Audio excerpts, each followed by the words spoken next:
एक मित्र ने पूछा, दादा, आप कहते हैं कि हमारी मृत्यु कभी नहीं होती, तो शरीर के अंत के बाद हमारा क्या होता है और हम कहाँ जाते हैं और क्या महसूस करते हैं?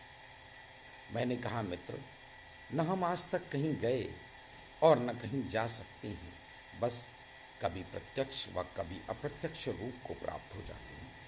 जब हम प्रत्यक्ष रूप से संसार के सामने दृष्टिगोचर होते हैं, तो इसका कारण हमारे वो विचार जो हमारे भीतर उठते हैं और पूरी नहीं हो पाते और हमारे शरीर का अंत हो जाता है, तो उन इच्छाओं और वासनाओं को पूरा करने के लिए हमें दूसरा शरीर धारण करना पड़ता है और फिर वही कर्म, वही वासनाएं, वही विचार और वही जन्म और मृत्यु का क्रम। अब रही बात कहीं जाने की, तो यदि विचारों की तरंगे ना हो, तो तुम ही शुद्ध चैतन्य हो जो सबका दृष्टा है, अस्तित्व है और संपूर्ण ब्रह्मांड उसी का फैलाव है, जिसकी एक किरण से तुम्हारा यह शरीर चैतन्य और चलायमान हो उठता है।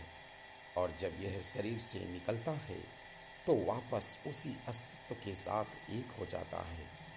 पर वासनाओं के कारण इसका पुनर्जन्म हो जाता है। अब तुम्हें ये सब याद इसलिए नहीं रहता क्योंकि तुम्हारे सारे संबंध शारीरिक होते हैं और शरीर के समाप्त होते ही तुम्हारी वो यादें भी समाप्त हो जाती हैं। पर तुम्हारी वासनाएं और इच्छाएं तुम्हारी चेतना के साथ जुड़ी रह जाती हैं, क्योंकि तुम यानी चेतना स्वयं को वह शरीर मान लेते हो।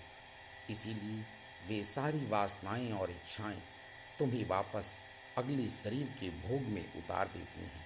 नहीं तो तुम शरीर के अंत के पश्चात सदा सदा के लिए उसी अस्तित्व के साथ एक हो जाते, जैसे गुब्बारे से निकलकर हवा प्राकृतिक हवा के साथ एक हो जाती है।